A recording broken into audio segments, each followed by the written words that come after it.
Hi everyone. Good morning if you're here in I guess if it's morning for you, and good evening if it's evening for you, wherever you are in the world. It's 10 a.m. in the morning for me. And I wanted to come on today because I've been really excited about someone I met recently. His name is Steve Ozanich, and he is somebody who, actually he's written this book called The Great Pain Deception. He's an author of a couple of books. And he is a healer and a healer of pain. And when I started to talk to him, we had this amazingly brilliant conversation where it was one of those conversations where you just click and you feel that you could talk forever. And so immediately I said to him, I would love to introduce you to my audience because I can just imagine a ton of people that are going to be helped by what you have to say. So without further ado, let's just bring him on. Steve. Hi, Steve. Welcome to my Facebook Live. And I already know my audience is going to love you. But before we dive in, could you just tell me or tell our audience a little bit about yourself? Like how you got into this or what happened, a little bit about your backstory. Sure. When I was about 14 years old, I began having severe pain, debilitating pain. And it lasted 30 years. And in the late 1990s, I really got very bad. So I was basically crippled at that point. Around 1998, 1999, my left leg was partially paralyzed even, had dropped foot, no more deep tendon reflexes in it. So I went to a surgeon, of course, and we took an MRI and it showed a bulge right there, a disc bulge, and it looks like the nerve is being pinched coming out of the spine through what's called osteophytes, like a bony material. And so they said, it's being pinched. You got to get the pressure off that nerve. Well, fortunately, a couple of weeks away from the final surgical consult, I found the work of Dr. John Sarno at the New York University Medical Center, who had proven clinically that these pains do not come from the physical body themselves, the structure of the body, that it's a deeply repressed emotional process, that there's just no oxygen getting to those nerves. And the brain tends to seek out these changes in the bodies like plantar fasciitis and herniations and scoliosis and all these normal things that everybody has. It will go after those and attack those, making you think that it's from that physical body. Well, I thought he was crazy. I actually threw his book. I rejected the very thing that was going to save my life. But I got worse and I quit eating. I'd lost 54 pounds at that point. I got very close to that Rubicon that you crossed over. Yeah. I could feel it approaching. Wow. But I went back and looked at his book and I healed. And this past 20 years, I've written 3 books on the topic. And I've watched tens of thousands of people to heal from this. And it's into the millions now with his books around the world, I'm sure, too. And all the other people that are doing this work. But he called the process TMS. What does that stand for, actually? I've wondered that. Yeah, we've messed around with it. He originally called it tension myositis syndrome. Right. Tension being the key word. But as he evolved, because we all evolve, the truth keeps changing as our perception changes every day. The deeper we see, the truth keeps shifting. But he saw it was more than just muscle. It was everything, nerves and everything. So he changed it tension myoneural syndrome.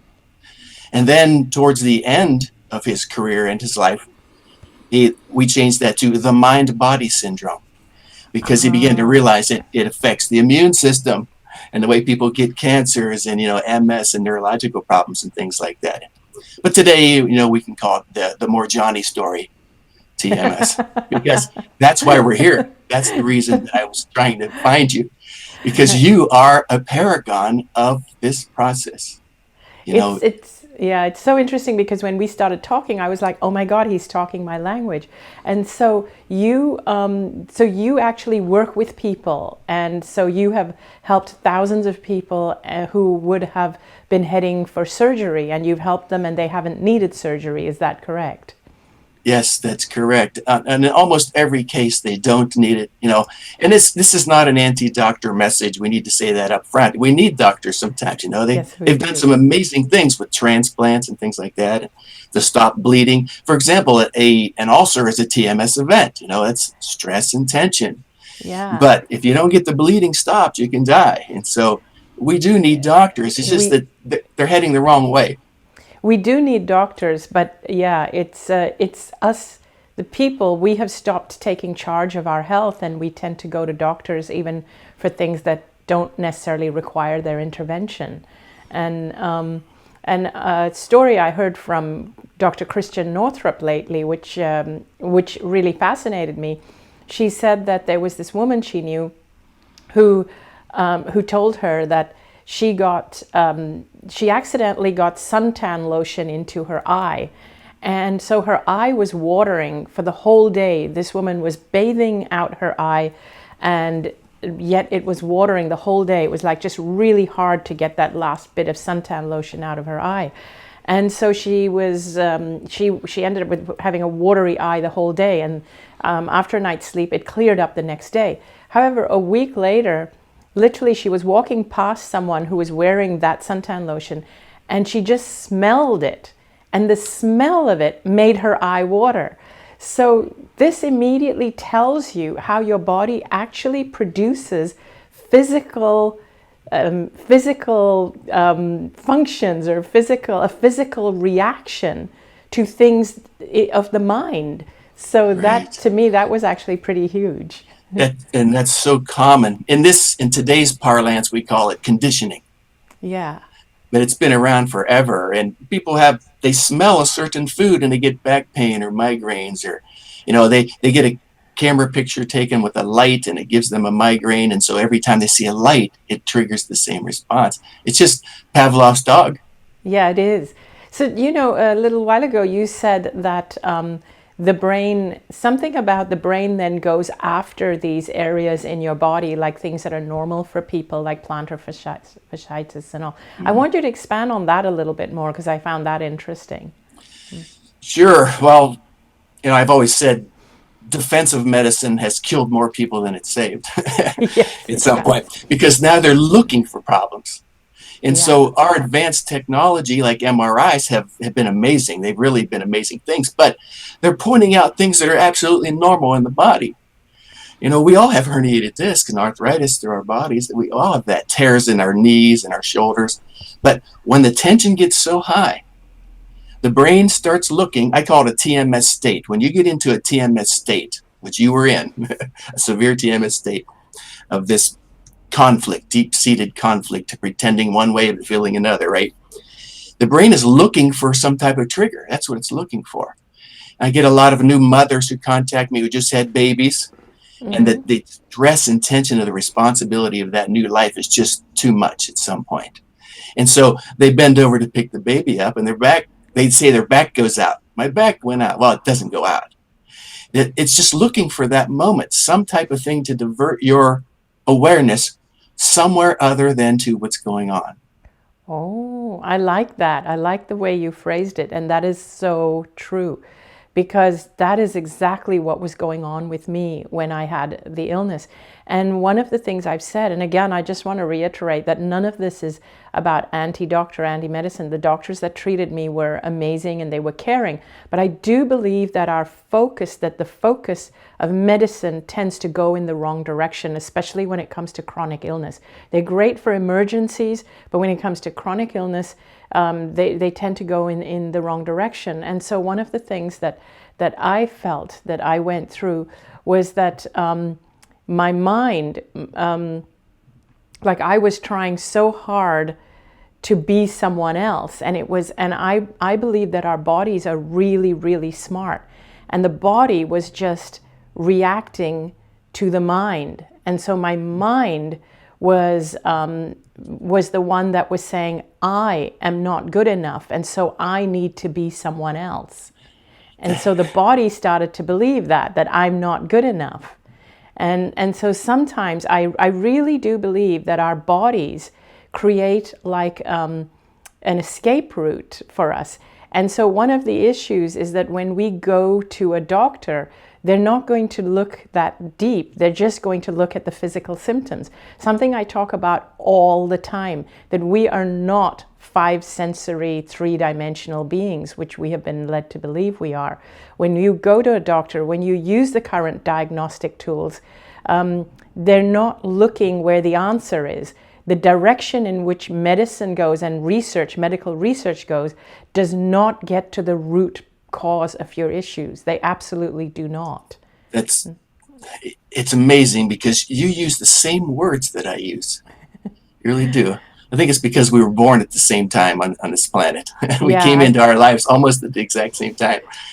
But interesting, isn't it? Yeah. It is. Dr. Sarno said, doctors have become modern day car mechanics. Yes. They put you up on the racks, change the oil, do this and that, but they never ask you what's going on in your life. Although I work closely with some of the best TMS physicians out there, and they'll say they're not trained to do anything with that knowledge, even if they did have that knowledge of what's going on in your life. They're not psychologists.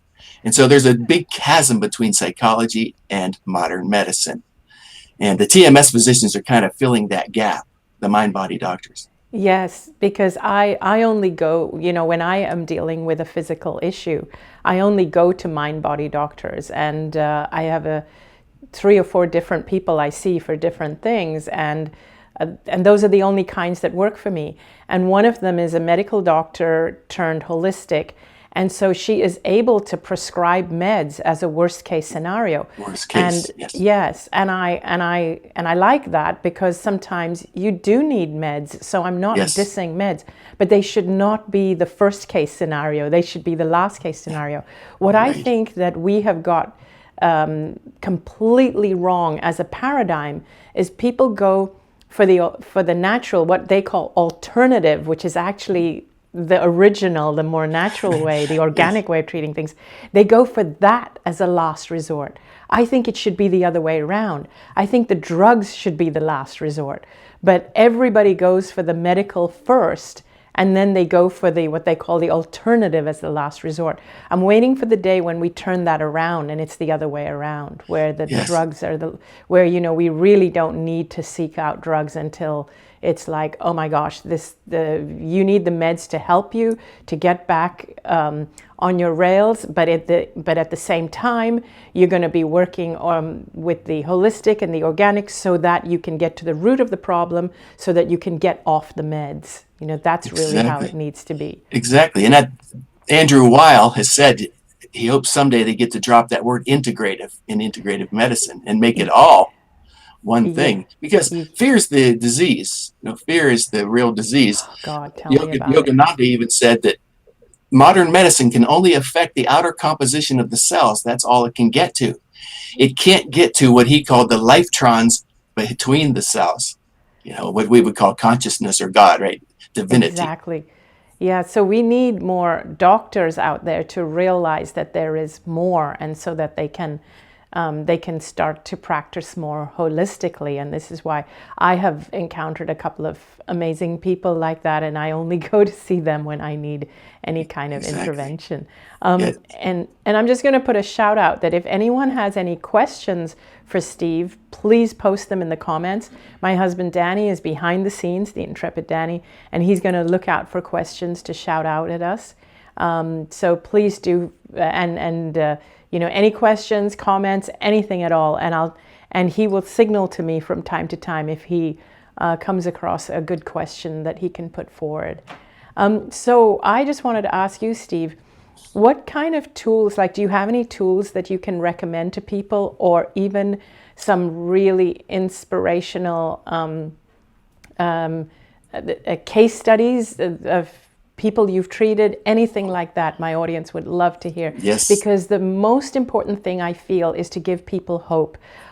That's one of the things that I do, and I make it a point whenever I do a video, whenever I come on a video, it's always about hope. There is so much fear and panic out there. most of the mass media, all they do is fill people up with fear and panic. So everybody is living from a place of survival. When you are living from a place of survival, that is the worst place to be in for a continuous, prolonged period of time, because that is what depletes your resources. That is what gets all your pain going. So what is happening right now in the world is triggering a lot of people. So always my aim when I come on is to give people hope, to uplift them so that they're filled again, and to live from a place of trust as opposed to a place of survival. Living from a place of trust and a connection with the all that is, and knowing that you are part of something greater. That is the opposite of living from the place of survival. And that is really the aim for all of us. That's well said. Yeah, it's not just in the healing process, just our lives in general. Just to try to survive is not a life. Exactly. It's not about surviving. Growing? It's about growing. It's about the quality of life. Because when you're living from this place of panic, you forget about the quality of life. You forget about everything, and your focus is just on surviving. That's what panic does to you.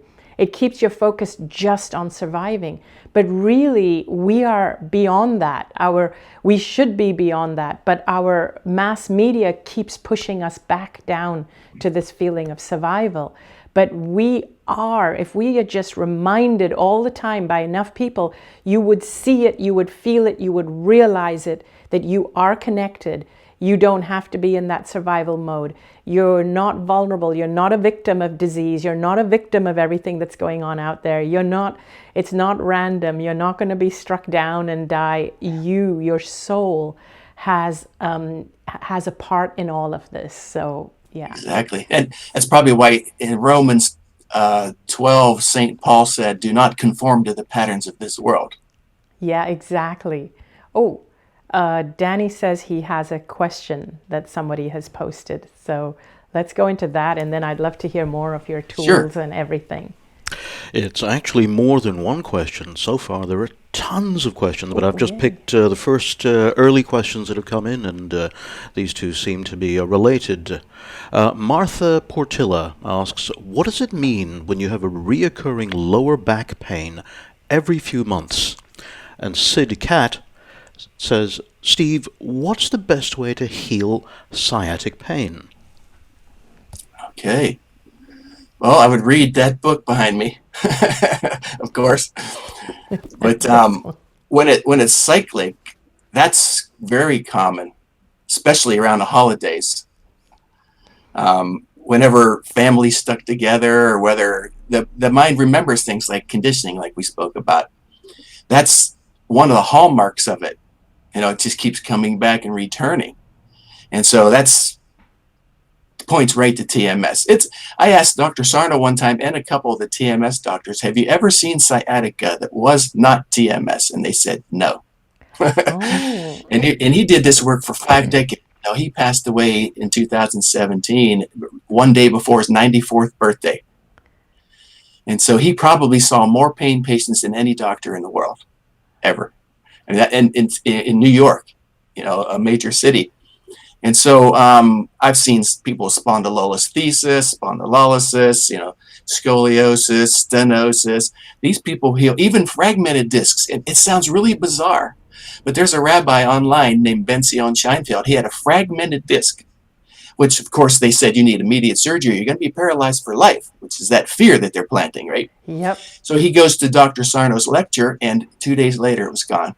It never returned. Wow. So if someone was to come to you, if someone says, I have reoccurring sciatica, what would a treatment plan with you look like? Well, to be responsible, we are responsible for our lives. Yeah. Which is why people don't want to believe in TMS. If they can blame it on the body, then they're not responsible for their life anymore. They can blame it on heredity, or they can blame it on an accident that they had 20 years ago, or anything else, right? But if we accept responsibility for our lives, let's be responsible. Let's make sure there's no danger there first. That's goal number one. I would go to a doctor to make sure there's nothing there.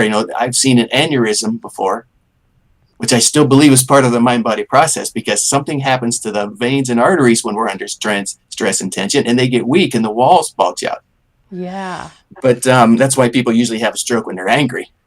Oh. But I would get checked out, make sure it's just something normal, like herniations and arthritis and stenosis and whatever label they decide to give it this year, right? And then you can look at the work and look at the center of it, which is the people's personality.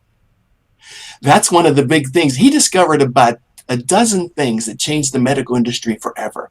But like I've said many times, the world hasn't seen it yet. They don't even know that he already changed our world.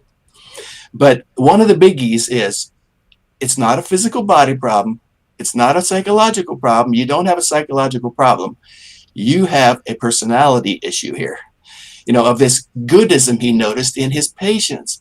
They were all goodists and perfectionistic and always trying to please everybody and always trying to keep the mask in place every day. And very few physicians understand that, because they don't talk to their patients. He talked to his patients because he was old school. He was old. He graduated, I think, 1950 from medical school. But a lot of people complain to me that their doctor doesn't even look at them when he comes in or she comes into the room. They go over to the chart, write out a subscription or a prescription, and then walk out, because it's all based on money. But once he started talking to them, he realized, there's a certain persona here, and that are deeply conflicted inside, deeply conflicted. And once they realized that was the healing mechanism. Once they realized that the body was okay, and that they were okay, that they didn't need to worry about all these things they had seen in the testing and the imaging, they began to heal. And it really, he said, it mystified him, that just that knowledge alone, that I guess I would call it expanded consciousness alone of what's really going on, was the healing mechanism. Wow. Yeah, I can imagine that happening. And if somebody is getting, let's say, reoccurring back pain or sciatica, and they're willing to take responsibility for their life, I guess the first step really is to take that responsibility for their life. But let's say they're willing to take responsibility. I wonder how, because one of the things I've wondered is the mind is really, really strong. And this is something that I deal with people all the time, is that they have trouble getting out of that mind pattern.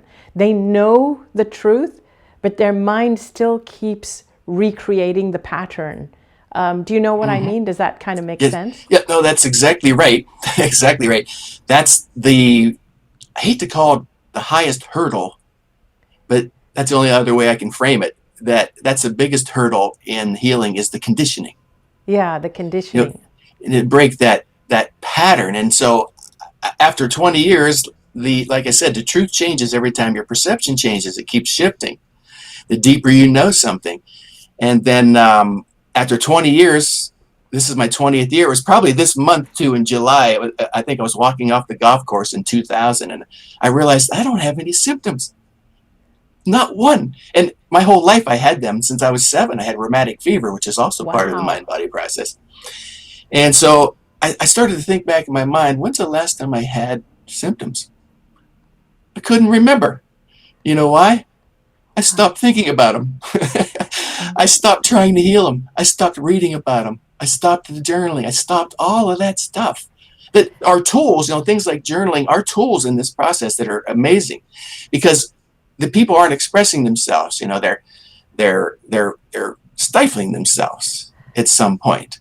And I worked with some oncologists that had severe pain themselves, who Dr. Sarno's work helped to heal. And they'll tell me, they've always seen a cancer as like a slow suicide in some people. Yeah. They don't know how to get out of it, and they're stuck, and they don't want to hurt anybody around them, and so they just hurt themselves. But it's not their fault. We need to say that too. We're not blaming victims here, but everybody usually goes into victimization mode immediately. Yeah. We're not blaming anybody. They are creating the symptom themselves, but it's outside of their awareness. They can't really help it.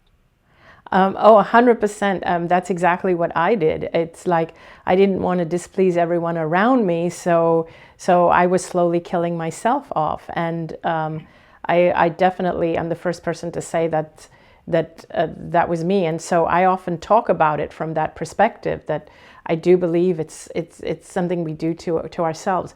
At the same time, when you're actually in it, when you are going through it, it's so complex, because on the one hand, you want to do everything. It's like you understand, and this is what I deal with people who, when I talk to people who are going through it, who are going through the illness, and they're saying, I get it, I get what it is, and I'm willing to take the responsibility, and I'm willing to do all the work, but yet it doesn't seem to be healing. And what I am finding is that because their mind is so entrenched in healing the cancer, that they are still, like, everything they're doing is for this thing that they believe is in their body. And I often think that the best thing you can do is to somehow forget that your body is even ill and just go and live your life as best as you can. Oh, that's brilliant. I mean, you got it. I mean, you do the same work as I do. You don't realize it. I think you're realizing it today. But I had a lady recently, she had lost her hearing, and she was in a panic, of course, right? And she emailed me before the holidays and said, I lost my hearing. Do you think it could be TMS? And of course, I always say the obligatory things. I'm not a doctor. I'm not allowed to diagnose anybody. It's illegal, right? So all I can say is, in my opinion, from what I've seen and what you've told me, yes. Because I asked her what was going on at that time. It's so important to see what's triggering it. And she said, well, my brother died. Well, there you go. You see, she doesn't want to hear it. Yeah. So when one gate sense shuts down, another one opens. Wherever you put your awareness, that's the reality you're creating for yourself moment by moment.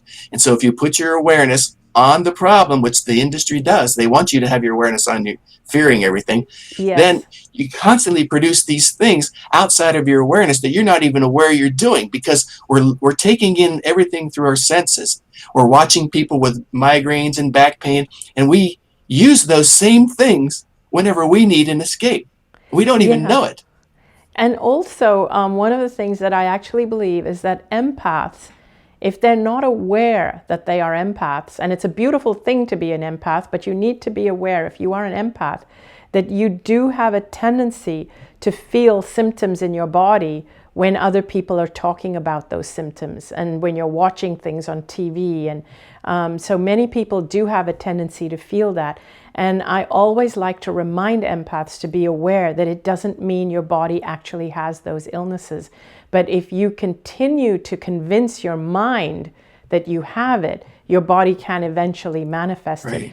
I actually know that is also what contributed to me getting sick back then when I got sick. It was because I was bombarded and surrounded by people who had cancer, and they were my age. And I feared it because I was watching them, and I was thinking, wow, this can just happen to a healthy person that is, that's getting on with their life, and you can just be a victim of it. And I felt I had no control over my body, and it's just something that can happen to you.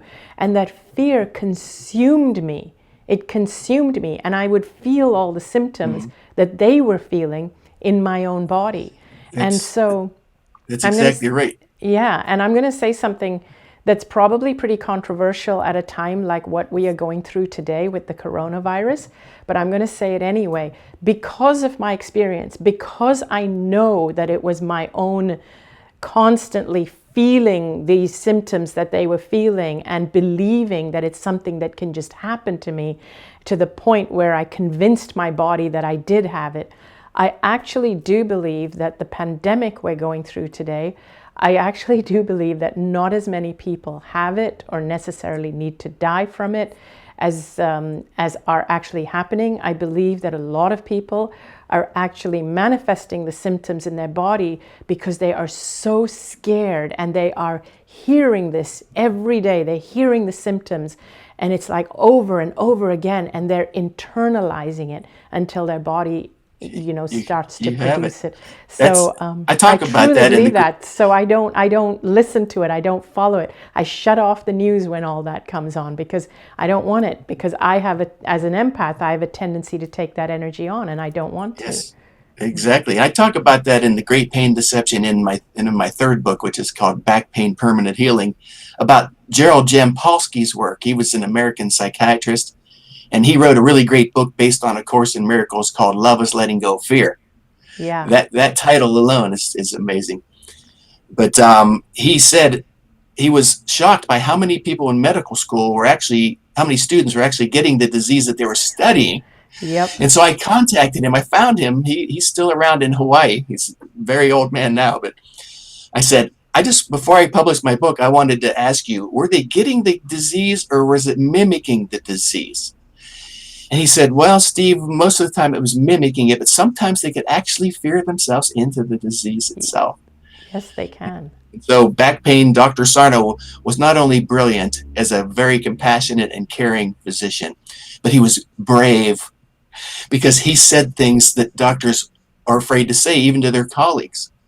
That back pain's learned behavior and that there's no such thing as chronic Lyme's disease. That's the biggie right now. Everybody has Lyme's disease. Every time they can't figure out what it is, the doctor says, well, you have this antibody titer in your blood. You must have it. But there's no such thing, he said, as chronic Lyme's. You get Lyme's, you take the antibiotics, it goes away. If the symptoms don't go away, your brain has taken advantage of this opportunity to start TMSing. Yes, and that's the thing. Yes, I feel a lot of chronic illnesses are more your brain not willing to let go of the symptoms of that. Yes, it needs something. He used to put it this way. Your brain's actually doing you a favor, he would say, which is, it irritates some people who have said to me, Steve, how do I tell my brain to stop doing me favors? Which is a good point. But it was, what happened to me in my life, trauma after trauma in the 1990s, I was crippled at that point. Well, I didn't want to see it, but I didn't want to hurt my family. We're good people. We don't want to hurt people. Yeah. He said something so beautiful one time. He said, I've come to the conclusion that these people are suffering from, chronic issues because they're good people. Yes. Isn't that beautiful? Yes, that's exactly. It's the people pleasers, the compassionate empath. And the thing is, and I think that they need, like people who are empaths, people pleasers, you need to be recognized and you need to have more tools to channel that goodness elsewhere. You need to be okay with channeling it into strengthening yourself and taking care of yourself without feeling that you're being selfish. And because the best service that you can be or give other people is to be a shining light of health, a picture of health. That's the best thing you can be. There's nothing better. I can't change the world, although I tried at one point. Yeah. I tried as well. You change yourself. Yeah, you change yourself. You find out the world's not ready for some things. Some people are, some people aren't. And so I wrote that book to serve as an example. That's the only thing. So if people want to get a copy of your book, where can they get it from? Well, you can loan them yours. Yeah, I can. I'm happy. It's on Amazon. Yeah, it's on Amazon. All right, that's great. So it's called The Great Pain Deception. And what I love is the subtitle. I love it, and I'm going to ask you to speak more about it. Faulty medical advice is making us worse. Yes. That's actually a great subtitle. It's not only not helping us, it's actually making us worse. Because say you go have knee pain and they say, oh, there's a meniscus tear there, or there's bone on bone. That bone on bone diagnosis makes me cringe just listening to it. As a person who I have empathic, traits myself, it makes me cringe because I can feel that in other people. Yeah. But if you understand quantum physics, nothing's really touching. The whole body's space, the entire body. If you look at it in an electron microscope, there's nothing there. It's just consciousness, being projected into matter is what it is. Although, and I don't have all the answers, of course. I would be, I would turn into a beam of white light right now and disappear if I had all the answers. But I know what I've seen, and I've seen people healing from everything, late stage cancer, stage 4 cancers, multiple sclerosis. A couple just drove in from Pennsylvania into Ohio, and they took me out to dinner because her cancer went away after reading that book. And Oh, I'm after just an reading example. this book, yeah. Yes, I'm just a messenger boy. That's all, like a paper boy. I have a message to deliver, and you're part of that message because you lived everything that this is about. And so, and it doesn't escape me either that Yogananda came to America in 1920. His master sent him here to teach Kriya Yoga, self-realization. Yeah. It's all one, God is inside of us, right? And to still the mind. But they told him, we need to merge the Indian people's spirituality with the technology of the West, because in the late 1800s and 1900s, America was becoming an emerging technological power, they told him. So it doesn't escape me that we're here today talking about spirituality on the technology.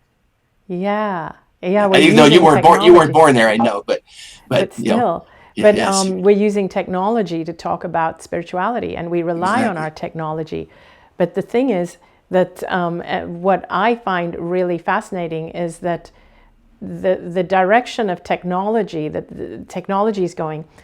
So basically, I believe that we are more than 5 sensory being. We're 6 or more sensory beings. We are more than 3-dimensional beings. We are 4 or more dimensional. But yet we've been conditioned to believe we're just 5 sensory, 3-dimensional beings living in a 3-dimensional world. And so we have created technology to help us penetrate, to do, like as diagnostic tools, for example, or even technology to connect with other people. Whereas I believe that if from the time we were babies or children, we were encouraged to use our intuition, if language was developed to describe our intuition and to describe the imaginary, what were labeled as imaginary friends, because children could see spirits, but then they were told, oh, that's an imaginary friend. And so as we grow up, we suppressed all those things because we were told it's crazy and it's your imagination. But instead, if we learned to embrace it, if we learned from a young age to trust our intuition, and if we learned to internally scan our bodies, and if all of that was encouraged from the time we were young, as adults, we would be so much more intuitive, so much more perceptive, and we would not need a lot of the diagnostic tools that are being developed. We would not even need a lot of the technology that's developed that connects us to other people, because we have the ability internally. So in other words, technology is being developed to compensate for muscles that we have suppressed, but we actually have that ability to do those things. Right. We are, yes. If you read Edgar Casey's work, and if you're following this young kid, Matthias De Stefano, right now, that we are in multiple dimensions right now. Exactly. That we're here on this planet here in 3D because you need a physical body to test certain things and to prove certain things. And Casey said it was to understand patience. Yes, that's a good way of looking at it. Wait, I think Danny has a couple more questions. I saw you looking this way. Would that be correct? A number of people are actually asking if Steve's book is available in foreign languages. Ah, is it available in any other language? It's in German and Spanish right now. Cool. Okay, so yeah, that's 3 languages. So, and it's available on Amazon. And when did you write this book? And you said you've written 3 books. Yes, I've written 5, but 2 were children's books because I always wanted to do that just for fun. Yeah. But I released it just a couple weeks before 2012, at the end of 2011. Ah, interesting. And people began saying, you sound like Anita Moorjani when I was working with them. And I kept going, do I sound like a woman, really? But I looked you up after so many people said it, and I said, oh, and I laughed because, we were born, on opposite sides of the planet. We came into this realm almost at the same time, and here we are talking today. It's beautiful because of technology. See, because of technology. Yeah, see, yes. I love technology for this. Yes, Dr. Sarno would have never gotten anywhere because he said when he took it to his book, Healing Back Pain, which is the top back pain book ever written, he said, they laughed out loud in my face. The publishers weren't going to do it, but he went around to everybody and went right to the people. You and know, they began to heal. yeah, when Louise Hay first wrote her book, no publisher would accept it. They laughed at it. That's why she started Hay House, because it was her self-publishing her book. So yeah, most people, there's still a lot of people who reject this kind of thing. And what I've noticed is that when you have something really good and positive to share with people, sometimes it almost feels like people are not ready to hear it, and it feels like they want to. It's almost like they take that gift away from you because they shut you down and they debunk you and they tell you no, it's crazy because it's not mainstream. So that's what, if you go look at Dr. Sarno's book, even my book, I guess you'll see thousands of 5-star reviews of it. There's always that 1% who can't understand it, who give it the one star, and they're always saying the same thing. He didn't tell me what to do. That's the biggest complaint about our books, because there's nothing to do. There's nothing wrong with you. What you need to do is forgive yourself, begin to love more, begin to have more fun. And we've really truly lost in our society the art of resting. We've lost that art. Yes, we have. Thich Nhat Hanh talked about that. He said when an animal gets sick or wounded, it knows instinctively to go and rest until it's well. But we just don't do that, because you can even go on vacation, but you're not resting if your mind is engaged all the time. Because, people go to vacation, they come back more tired than when they left at some point. We've lost it. Fun, the joy, the peace, the happiness of life. We've lost that because we're too busy pushing to get somewhere else. I love the way Eckhart Tolle phrased this. He said, almost nobody can enjoy the present moment because they're too busy using it to get to the next moment. Yes, exactly. Exactly right. And I often tell people, like, even if you are dealing with physical issues and you need intervention, and even if you're going to an alternative care practitioner, you still want to make sure that the alternative care practitioner empowers you and gives you hope. Because I have been to naturopaths in the past, many years ago, who have also instilled fear in me. So, that's not helping, because I always believe that fear and panic is a bigger problem than the physical symptom itself. Exactly. And there are even some mind-body doctors that don't get Dr. Sarno's work, and they instill panic and fear in people. And so if a doctor told me I couldn't heal from something, I would run away fast from that person. If a doctor causes you to lose hope and causes you to feel fear, change doctors right away. Quickly. And if you look at the Spontaneous Remissions Project, the last time I looked, there was several thousand people in there. Yeah. I don't even know if you're in there or not, but they've been trying to understand why are these people suddenly healed, right? And they've come up with a bunch of intertwining things, but one of the main common threads is that they rejected their doctor's words. They rejected. Yes. I'm not going to accept the fact that I'm going to die here. And that's really important, because the most important thing is to have hope. And I always say this to people, that if the doctor causes you to lose hope, then absolutely you have to change doctors and find one. And that just reminds me of something too. I have a YouTube wall going up I call the TMS Healing Wall of Victory. And you reminded me of that, because I almost called it the TMS Wall of Hope. But, I don't want it to be hope. These people are victorious over some of the worst problems you could imagine. And they tell their story on video if people want to go watch it. Yeah. And these people were told, they basically can't, there's nothing that can be done, but they're fine and they're happy again. Yeah. And so that's why we're here today. I wanted to combine your light. Your light is burning so brightly right now in our world that it's allowing other people to see. But this work, with Dr. Sarno's work, needs to be combined to understand that this is all one thing. that we're all in this life together. It's about love. That's the only thing that it's ever going to heal people permanently. But when you think that you're separated, there's always a conflict. There's always a different perspective. Even you and I will use the word ego differently. I noticed that when I saw a few videos of you. But we're talking about the same thing, although people would say, oh, no, you're saying the exact opposite thing. No, we're not. No. We're not. I use the word ego as the rishis and the yogis used it as the incessant, clamorous thinking mind.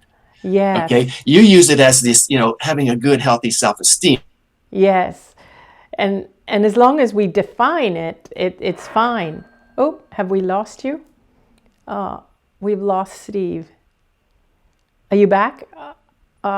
He was back for a second. We can't hear you. Oh. But yeah, talking about the ego, as long as we define it. So hopefully Steve will be back in a second. And I'll also ask Danny once Steve comes back to see if there's any more questions. But I'd love to hear your comments, and I'd love to know what you thought of the conversation. And of course, please check out Steve's book. It's on Amazon. And he is very much in line with the way all of you think. I know that you're in line with the way he thinks because you're my audience. And let me know how you're all doing and how you're all feeling. We're living in crazy times right now. And I'm very aware that a lot of people are feeling the energies right now. I know I am. I know my energy goes up and down because of a lot of the things that are happening in the world right now and happening outside. And and also, unless I'm feeling like supercharged and super good, I've actually not been coming out and doing as many Facebook Lives as you have noticed. Many of you have been writing to me about that. And I'll tell you one of the reasons, like being really raw and honest here, one of the reasons that I haven't been doing the Facebook Lives as much is that what's been really hard for me is that I have been seeing a lot of people's videos and all being banned and taken down from YouTube and Facebook. And a lot of the people who are being taken down, I resonate with their views. So one of my feelings is always like, oh my gosh, if I talk about this stuff, it's just going to polarize people. And my intention every time I come online is to bring people together, not to cause more polarization. There is so much polarization right now that to me, that polarization, that fear is the bigger issue. It's a much bigger issue than the COVID itself. That issue is much bigger. If we came together, if we stopped the fear, if we stopped the polarization, if we stopped pitting people against each other, if we came together in love, we could heal this just like that. We truly could. But because people are so triggered right now, and all I have for everyone right now is love. People are triggered because they're in fear and they're in panic and it's not their fault. And this triggering is kind of causing more divisiveness.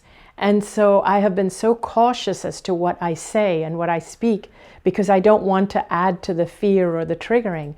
But many of my views are a little bit controversial, one of them being that really the bigger issue is the panic and the divisiveness and the anger and the trigger, and that is actually the bigger issue.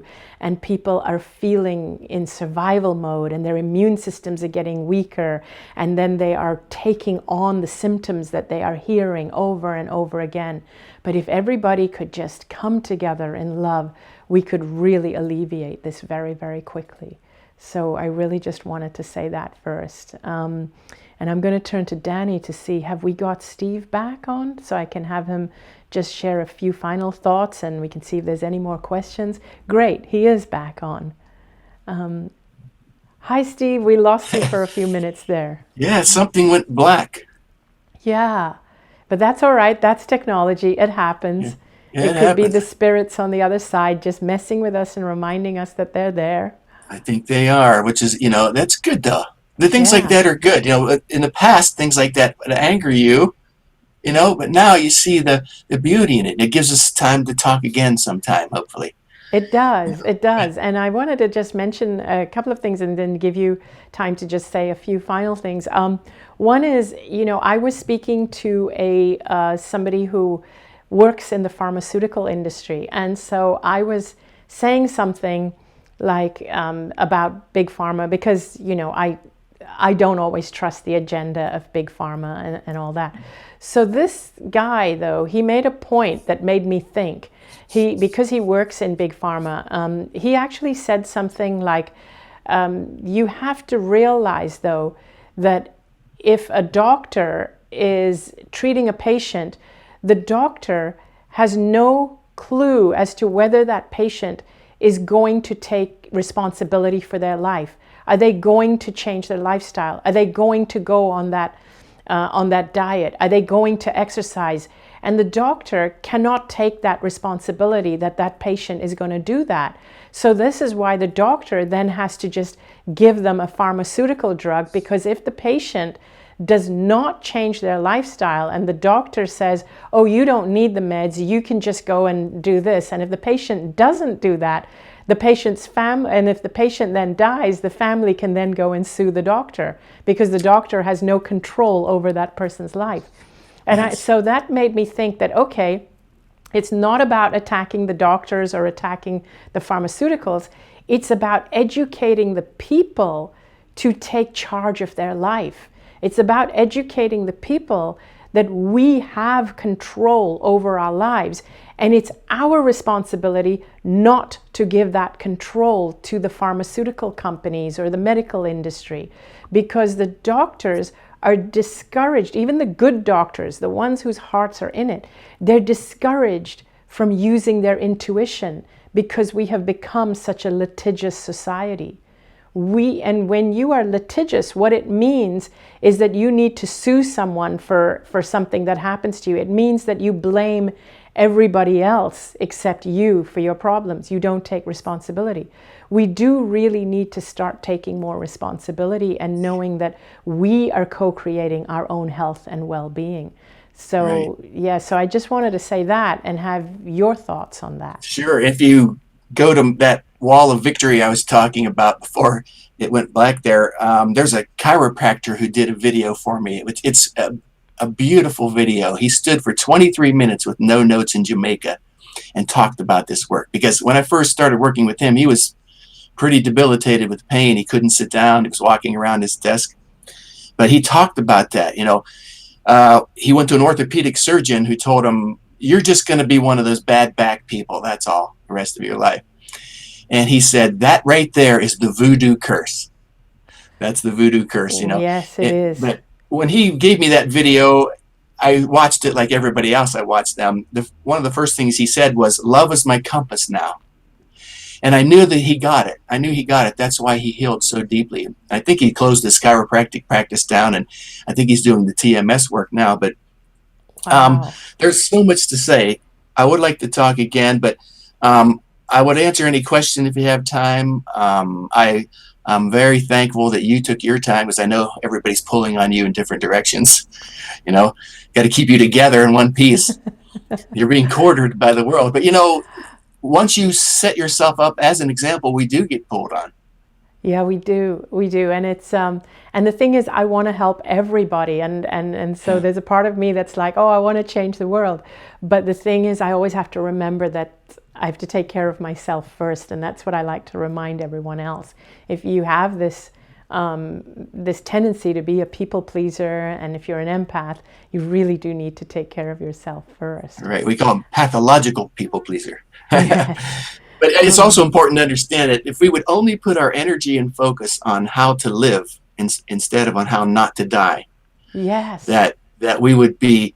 So people ask me now, do you get it? And I don't even think about my body anymore.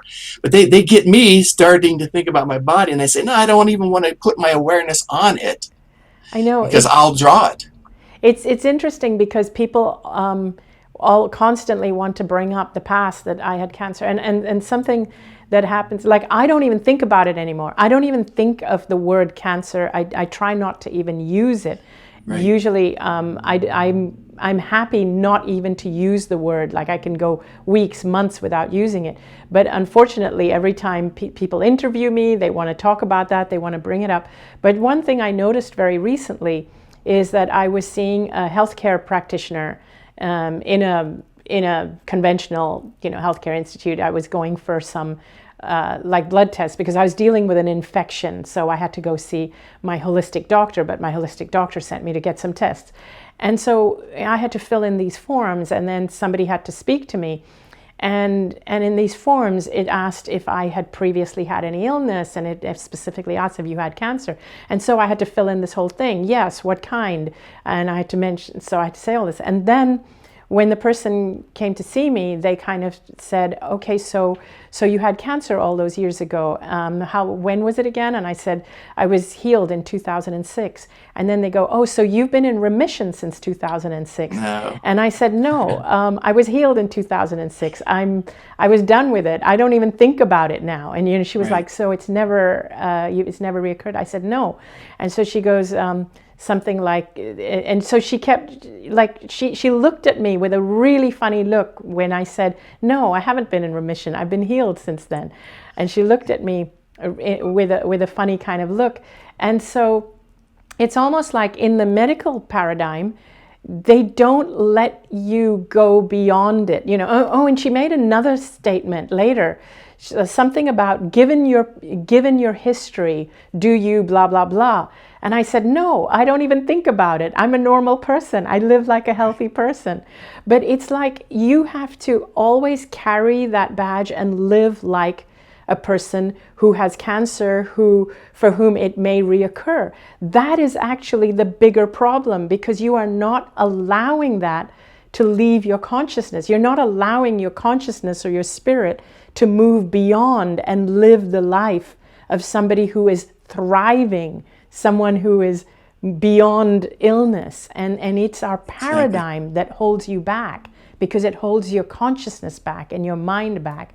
So I just wanted to mention that. And those are some of the things that I want to change in the medical paradigm. That's what that's why I share my story and talk the way I do. You are changing. You are. I know you may not realize it, but and sometimes I get surprised too that I've helped people that I've never heard of. It's always beautiful. I feel like John the Baptist screaming in the wilderness, the truth is coming, the truth is coming, at some point. Yeah. And you're hoping it's landing, but your work is landing because I'm magnifying it too. I'm amplifying it too. I love it when people help me amplify this, because it's so important. We have to change the paradigm. So many illnesses are in the mind, in the consciousness, in the field, and not actually in our physical bodies until we choose to bring it into our body. Exactly. Dr. Sarno said, if I can get them to stay with their general practitioner, I have a shot at helping them to become well. But as soon as they go to a specialist, they're gone for good. Yes. Because now they bifurcated down into, plantar fasciitis and fibromyalgia and whatever label. The labels just changed, by the way. These things have been around since the beginning of time. They changed the labels saying, we now understand more about it, but it's the same thing. Years ago, long time ago, it used to be called galloping rheumatism, back like 100 years ago. But it's still the same thing. It's a mind-body effect. David Hamilton was one of the first people matter of fact, he might have been the first person I contacted when I started writing my book. And you reminded me of him. He was a pharmacist for Big Pharma. Yeah, I know him well. Oh, do you really? He's my, like a brother. Really? From Edinburgh, right? He was out there talking against it. So I wanted to know why. He said, wow, there was no statistical difference between any medication and the placebo. None. Yeah, I love David Hamilton. We have conversations that go on for hours. Very cool. Yeah, it's all coming together because of technology. The truth is being disseminated more quickly because we are in the midst of an evolution in human consciousness right now. Everything's rapidly evolving. Yes, it is. This message is part of it. And I'm so grateful for you sharing yours. And I'm just going to turn to Danny. Do we have any more questions?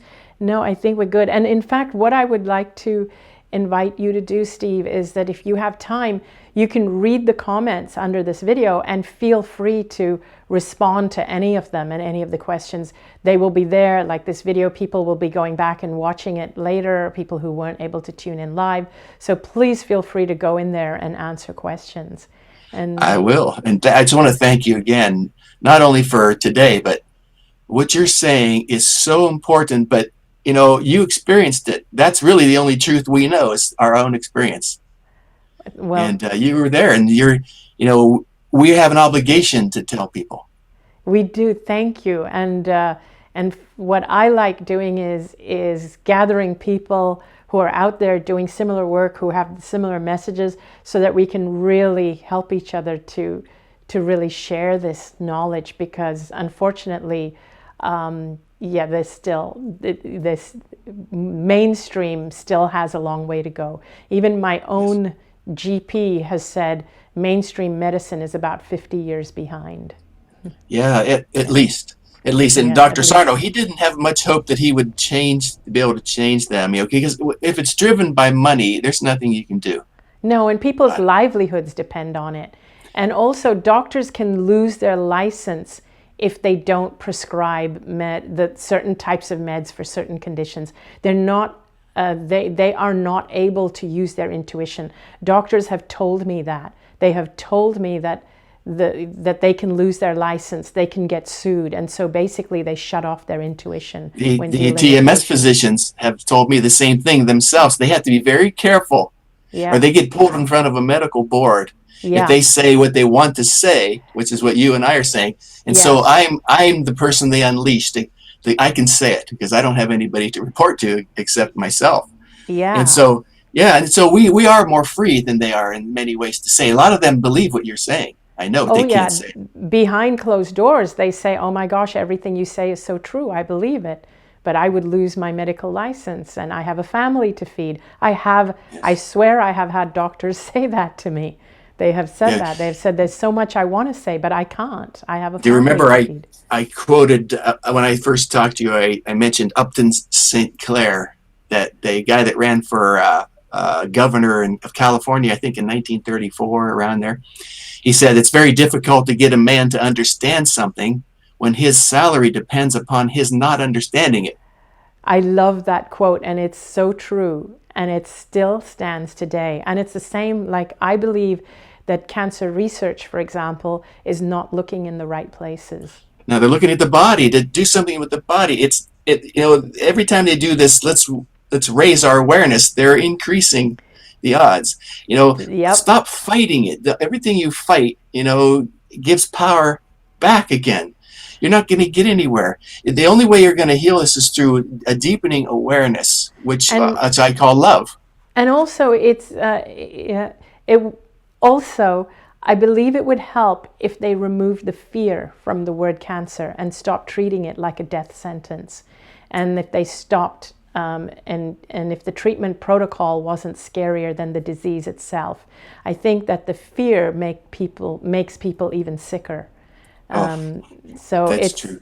And it is a huge industry where a lot of people live off of cancer. There are more people living off of cancer than dying from cancer. Exactly. And so there is no motivation to change the industry. Except with, you know, there's a small group that, you know, didn't get in it for the money. Yeah, a very You know, small group. they're true healers, yes. And Dr. Sarno was one of those. Yeah, and unfortunately, and this is something I bring up in, I have a book coming out next year called Sensitive is the New Strong. And unfortunately, the way our world is structured, or this paradigm is structured at the moment, the ones who are the true empaths, the true healers, the ones without the agenda, their voices are not being heard. And this is the problem with the world right now. The imbalance is that the ones who really want to bring people together, they are the ones that don't have the means to get their voices out there. They don't have enough funding. They are the ones who are the empaths. They're the ones who struggle to have their voices heard because they are the ones who are probably introverted or struggle with making money. But they are the true troopers, healers who don't have an agenda other than to heal and help the world. Whereas the ones who do have an agenda are the ones whose voices are the loudest at the moment. So basically, this book is full of tools to help those who are true healers, true teachers, true empaths, true compassionate people. If you want to see a different world, you need to step up. You need to share your message. You need to shine your light. And this book is full of ways on how to do that and how to help create the world that we want to live in, as opposed to being in a world that we don't like, that we're scared of, and we end up hiding from it. The more that we hide as empaths and sensitive and compassionate people, the more that we hide, the more that we are allowing a world to evolve in a direction that we don't feel comfortable in. Yes, well said. Because we came here to shine. Yes, we did. And you know, so, you have a great way of speaking. You know, it's right to the human heart. It's very, like a neighbor, and that is needed, because how a message is delivered is just as important as the message itself. And so if you have a great message and you're a lousy deliverer of that message, it doesn't land on anybody's ears. And yeah, you have a great message too. So any final words before we sign off that you'd like to share with the audience? I always tell people anybody can heal. They can. I don't say will, because I don't know what their consciousness is up to inside that body and what level it's at and whether it's ready to go on. I don't know that. But I've seen people heal from basically everything. Yeah. And I know that anybody can heal. If it's chronic, you better be looking at a mind-body emotional process there. Yeah. If you do not want to believe in TMS, then you have to ask yourself why you don't want to heal. Because sometimes they don't. They will limp all the way to the grave. They just will not want to admit that their life didn't go the way they wanted it to, or maybe their parents didn't treat them the way they wanted, or whatever it is.